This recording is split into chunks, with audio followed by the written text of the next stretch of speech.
सभी दर्शकों का बहुत बहुत स्वागत। ये वीडियो 12 की 12 राशि वाले जातकों के लिए है और जिसने ये वीडियो नहीं देखा वो जीवन का एक बहुत बड़ा अहम हिस्सा या ज्योतिष शास्त्र का एक अनमोल खजाना छूट जाएगा उसके हाथ से। इतनी मेहनत से, परिश्रम से, और ये इतना सरल है, आप बड़े आराम से समझेंगे। और पढ़े लिखे लोग खास तौर से वो जल्दी पकड़ते हैं इस बात को। और आप देखना, मैं कभी किसी को ये नहीं बोलता कि कमेंट करो, आपको खुद ही इतनी क्यूरियोसिटी और जिज्ञासा होगी, आप खुद चिल्ला चिल्ला करके सब अपने ग्रहों के, अपने घर वालों की कुंडली, इष्ट मित्र परिजन पड़ोस वालों की कुंडली देखोगे। तेरा आत्मकारक ग्रह कौन सा है, आत्मकारक ग्रह को समझिए और पहचानिए। और जितने बुद्धिमान लोग हैं, जिनको सब पता है, मुझे मालूम है कि आप सबको मालूम है आत्मकारक ग्रह होता क्या है और इसको कैसे देखते हैं, और उसकी वैल्यू वही सब कुछ है। आपकी पर्सनालिटी का द्योतक है, वो परिचायक है। उसी के इर्द गिर्द आपका जीवन का व्यक्तित्व घूमता है और उसी के, वो मैग्नेटिक फोर्स है आपकी पर्सनालिटी की। वही बनाएगा आपको, वही बताएगा, वो दिशा फोकस करेगा, आपको लक्ष्य बताएगा कि आपको किस लक्ष्य की ओर जाना है, आपको कौन से लक्ष्य को संधान करना है। आइए जानते हैं आत्मकारक ग्रह कुंडली में विचार कैसे किया जाएगा और ये अत्यंत आवश्यक क्यों है। जितना अपने आप को अगर जानना है तो ये इसको समझ लीजिए, आप क्या हैं, what is your introduction, what is your aim of life, what you can do in your life. तो आप जीवन में क्या करेंगे, किस दिशा में जाएंगे और क्या सक्षम है आप, कितने कैपेबल हैं और किधर जाने से लाभ होगा। किताब खुली हुई है और शीशे की तरह साफ है, कोई इसमें झूठ छल कपट या कुछ छुपाने की जरूरत नहीं है। तो आइए जानते हैं, यहां लिखा हुआ डिग्री। आप ये जो स्पष्ट ग्रह होते हैं, स्पष्ट ग्रह क्यों किए जाते हैं, क्योंकि आत्मकारक ग्रह को ढूंढने के लिए जिस ग्रह के सबसे अधिक अंश होते हैं वही आत्मकारक ग्रह कहलाता है कुंडली में। और राहु केतु को इनसे वंचित किया गया है क्योंकि राहु केतु की कुछ छाया नहीं है और प्रतिबिंब नहीं है। और इनका ये जो है, क्यों नहीं दिया राहु केतु, राहु केतु इनमें से किसी भी राशि के स्वामी नहीं है। राहु केतु लॉर्ड नहीं है किसी राशि के। अब 4 और 5 के सूर्य चंद्रमा है, इन दो राशियों का बुध है स्वामी, इन दो राशियों का स्वामी शुक्र है, तुला और वृष का, मिथुन कन्या का बुध, और धनु मीन का बृहस्पति, और मकर कुंभ का स्वामी शनि है, और मेष और वृश्चिक का स्वामी मंगल है। तो इनके अंश जानना इसलिए जरूरी है क्योंकि ये आत्मकारक होने के साथ ही ये आपकी पर्सनालिटी, आपका लक्ष्य, आपके विचार, आपका व्यवहार सब कुछ तय करते हैं, ये 7 ग्रह। तो मैं छोटी छोटी बातें बताना चाहूंगा। आत्मकारक ग्रह को जानना क्यों जरूरी है, यही ग्रह आपको जीवन में सबक देने के लिए आए हैं। आत्मकारक ग्रह ही बताता है कि आपका अहंकार कितना है, अहम कितना है, ईगो कितनी है। और अब फिर बाद में इस बात पर भी आऊंगा, आत्मकारक ग्रह अगर सूर्य है तो क्या, चंद्र है तो क्या, बृहस्पति है तो क्या फल होगा, और वो कहाँ बैठा हुआ है। तो बड़े शॉर्टकट में बताने की कोशिश करूंगा। आप देखेंगे आत्मकारक ग्रह आपको ये बताता है कि आपके इस जीवन में उद्देश्य क्या है। आप आ गए, आप हो संभाला, आपको धीरे धीरे पता चल जाता कि मेरा लक्ष्य क्या है। हर आदमी अपना लक्ष्य को निर्धारित कर लेता है और आत्मकारक ग्रह उसको बता देता है कि तेरा लक्ष्य ये है। और रामचंद्र जी से पूछा कि इसने माता कौशल्या ने,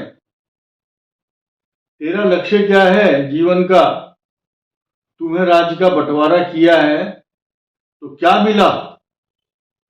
तो राम जी ने क्या सरलता से सहज भाव से जवाब दिया, पिता दीन मोहि कानन राजू, जहां सब भांति मोर बड़ काजू।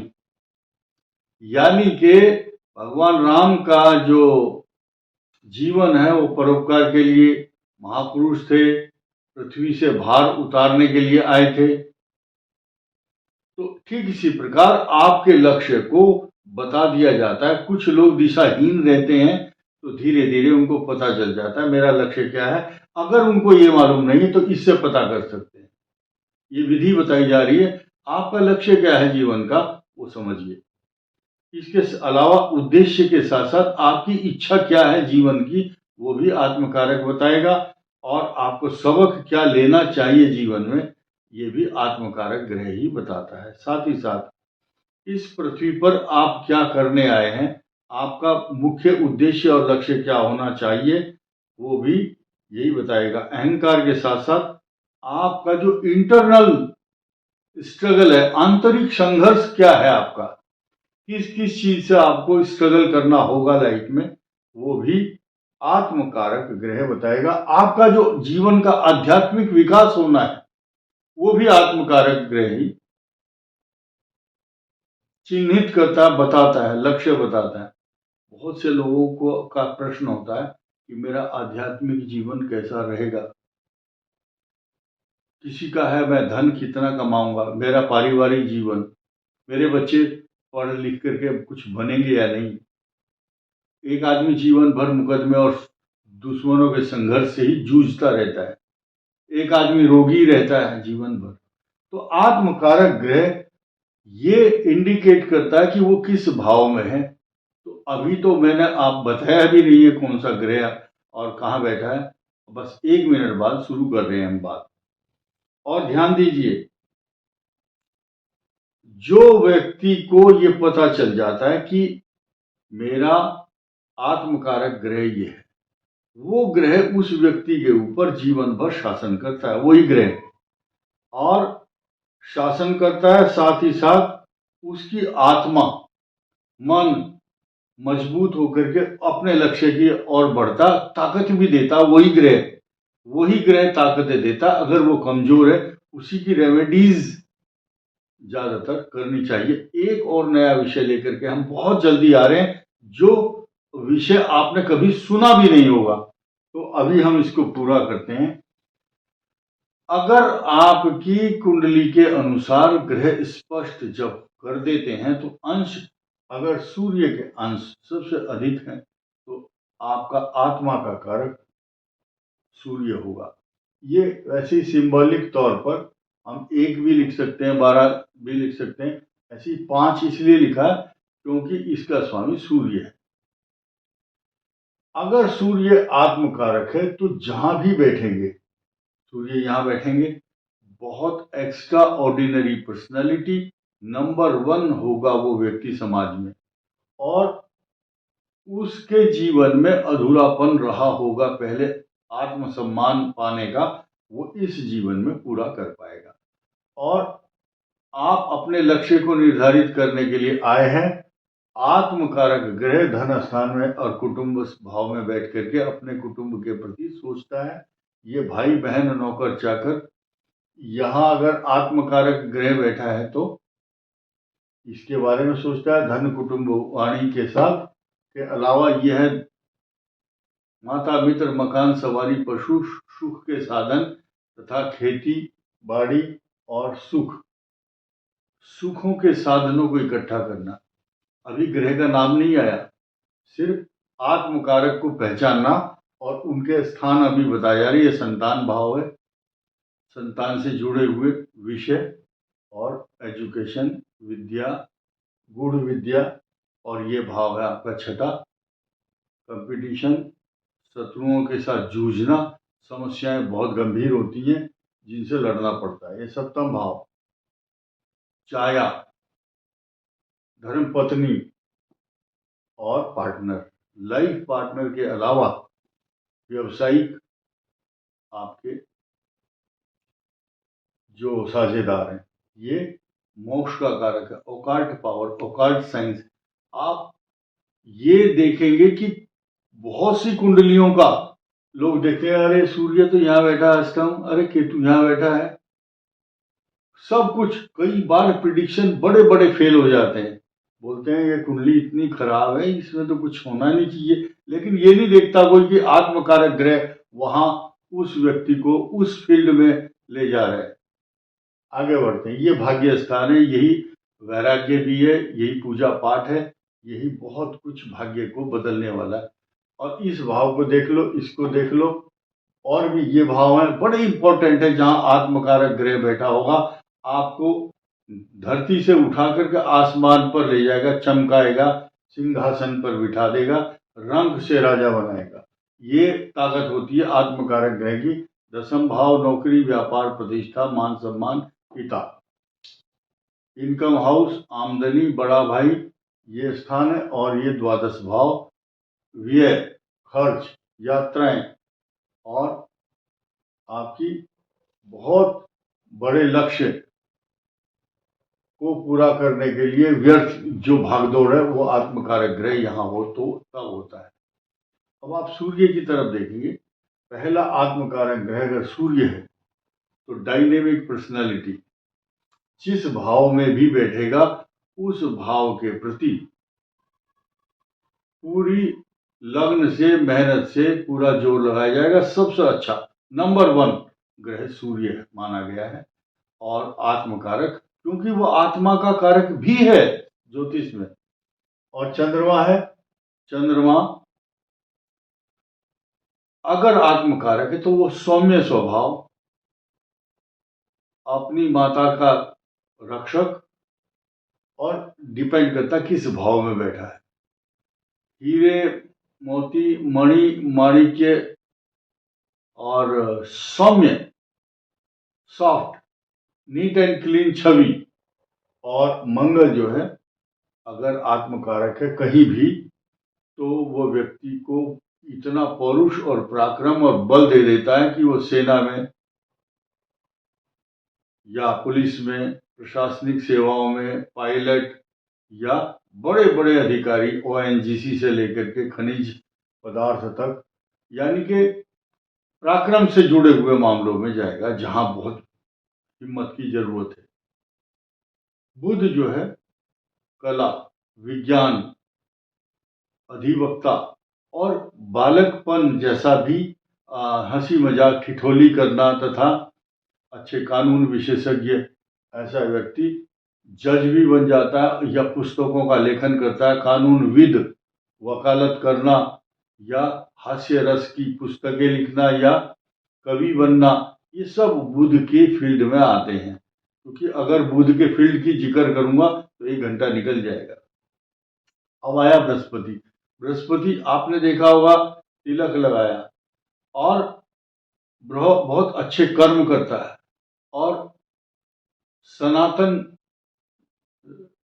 की जो वेशभूषा है, अपने धर्म से रिलेटेड वेशभूषा पहनना, परोपकार, ज्ञान देना, सरलता और परोपकार के हित में, और तर्क शक्ति, ज्ञान ठूस ठूस कर भरा होगा उसके अंदर, कूट कूट करके उसके अंदर ज्ञान की पराकाष्ठा अगर देखनी है तो जिसका आत्मकारक ग्रह बृहस्पति होगा वो होगा। अब आया शुक्र। अच्छे सौंदर्य, प्रसाधन, अच्छा खान पान और सज धज कर रहना। शुक्र कला का प्रतीक, और क्रिएटिविटी, एक शब्द है क्रिएटिविटी, रचनात्मक काम करता है शुक्र वाला। अब आया शनि।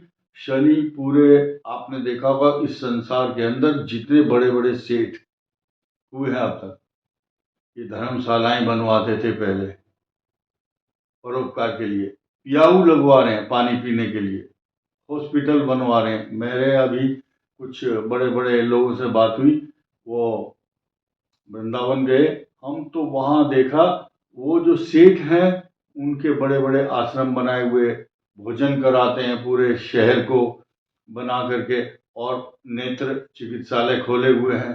परोपकार की दृष्टि से काम करें। जिनका शनि आत्मकारक होगा, परोपकार की दृष्टि से वो व्यक्ति कभी पीछे नहीं रहेगा, उसका नाम होगा दूर दूर तक। तो ये मैंने आपको आत्मकारक ग्रहों की चर्चा की है। अब रेमेडी सुनिए।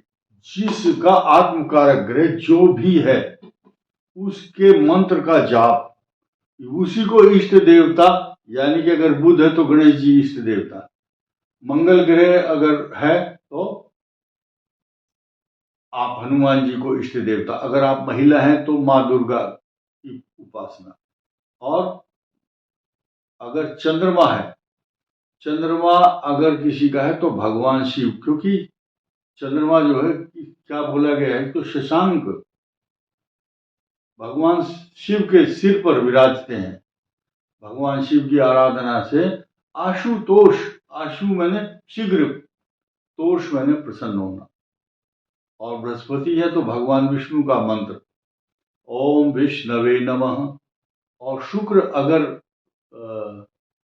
खराब ग्रह या आत्मकारक है, उसको प्रसन्न करना हो तो भगवान शिव की उपासना के साथ साथ मृत संजीवनी मंत्र या मृत्युंजय मंत्र का जाप करना चाहिए। और शनि है तो शनि के लिए भी भगवान शिव या शनि का मंत्र खुद, शन्नो देवी रविष्टे आपो भवन्तु पीते संयो रविश्रवन्तु नः, ये मंत्र।